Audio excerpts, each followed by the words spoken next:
Hello student, study knowledge में विवेक आपका फिर से स्वागत करता हूं। दोस्तों आज एक बड़ी न्यूज लेकर आए हुए हैं। जैसे कि पिछले क्लास में हमने बताया था कि 30 सितंबर तक खत्म करानी होगी प्रदेश के विश्वविद्यालयों की परीक्षाएं। तो दोस्तों इसमें क्या है कि स्नातक और स्नातकोत्तर की परीक्षाएं जो शेष रह गई उनके कराने की बात मैंने डिस्कस किया था। उसमें आपके जो फाइनल ईयर वाले स्टूडेंट उन्हीं का पेपर होगा।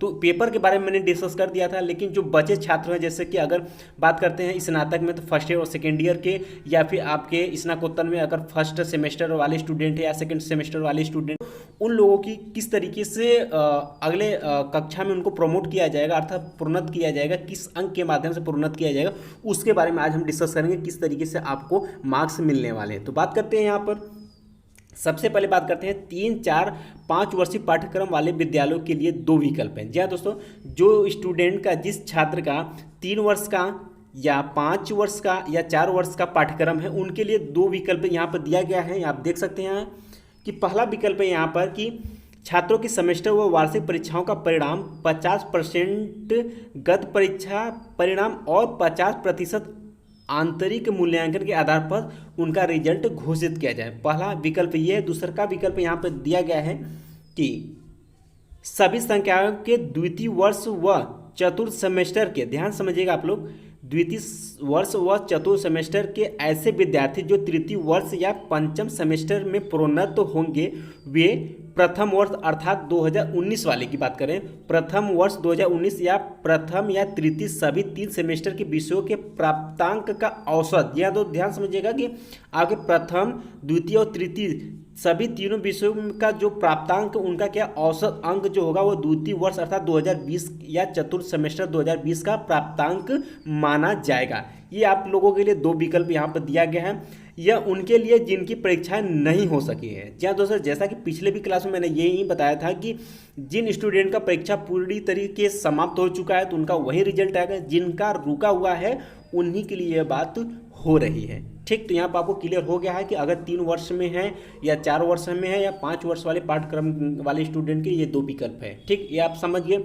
अब बात कर लेते हैं प्रथम वर्ष और द्वितीय सेमेस्टर के लिए क्या विकल्प रखा गया है। जी हाँ दोस्तों, ये भी बेहद इंपॉर्टेंट कि जो स्टूडेंट इस साल प्रथम वर्ष में थे एग्जाम देने के लिए, उनके लिए क्या क्या विकल्प यहाँ पर रखा गया है, उनके बारे में आइए डिस्कस कर लेते हैं।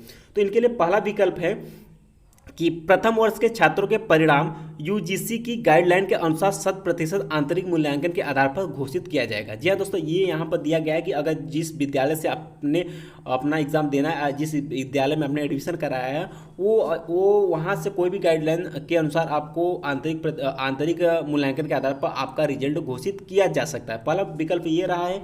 उसके बाद दूसरा विकल्प यहाँ पर है कि सभी संकायों के स्नातक और स्नातकोत्तर प्रथम वर्ष के ऐसे विद्यार्थी जिन्हें बिना परीक्षा के प्रोन्नत किया जाएगा, वे 2020-21 के द्वितीय वर्ष की परीक्षा में शामिल होंगे। ये बात क्लियर हो गई।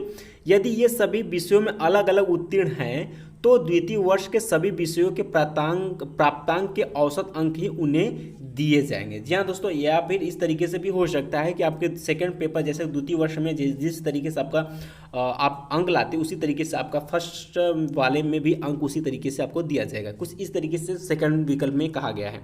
उसके बाद तीसरा विकल्प यहाँ पर है कि सभी संकायों के द्वितीय सेमेस्टर के प्रोन्नत होने वाले विद्यार्थियों को उनके प्रथम सेमेस्टर जो कि दिसंबर 2019 के समस्त विषयों के प्राप्तांक के औसत अंक दिए जाएंगे। जी हाँ दोस्तों, जिस स्टूडेंट का सेमेस्टर का पेपर अर्थात द्वितीय सेमेस्टर का पेपर, तो उनको इस तरीके से प्रोन्नत किया जाएगा जो आपका फर्स्ट सेमेस्टर का पेपर अर्थात दिसंबर में हुआ था, उन्हीं प्राप्तांक का औसत आपको द्वितीय सेमेस्टर में दे दिया जाएगा। ये विकल्प यहाँ पर दिया गया है।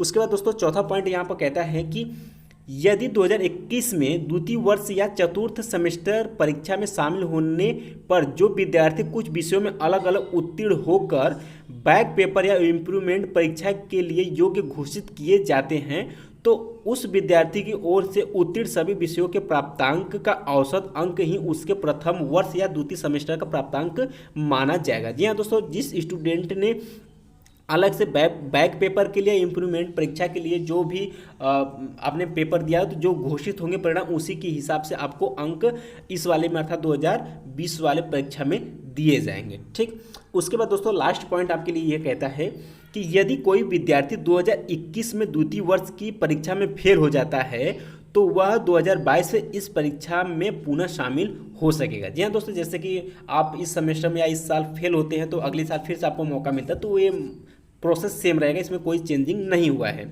ठीक, तो 2022 की परीक्षा के परिणाम के आधार पर ही उससे 2020 की परीक्षा के प्राप्तांक निर्धारित किए जाएंगे। तो यहाँ पे ये भी क्या कहा गया है कि जो आप जैसे कि मान लेते 2021 में आपने पेपर दिया और उस 2021 में आपने फेल हो गए और 2022 में आपने पुनः पेपर दिया, तो 2022 जो आपका रिजल्ट आया, जितना अंक आया, वहीं आपके 2020 में अंक निर्धारित किए जाएंगे। तो दोस्तों इस तरीके से आपके कुछ विकल्प थे जो कि आपके लिए जानना बेहद इंपॉर्टेंट है कि किस तरीके से आपको प्रोन्नत किया जाएगा और कितने कितने मार्क्स से आपको प्रोन्नत किया जाएगा, ये सब हमने डिस्कस किया। अगर दोस्तों कोई समस्या होती है तो आप हमें कमेंट बॉक्स में कमेंट कर सकते हैं, कोशिश करेंगे आपकी समस्या को दूर किया जा सके। तो दोस्तों मिलते हैं ऐसे ही ब्रेकिंग न्यूज के साथ, तब तक के लिए जय हिंद जय भारत।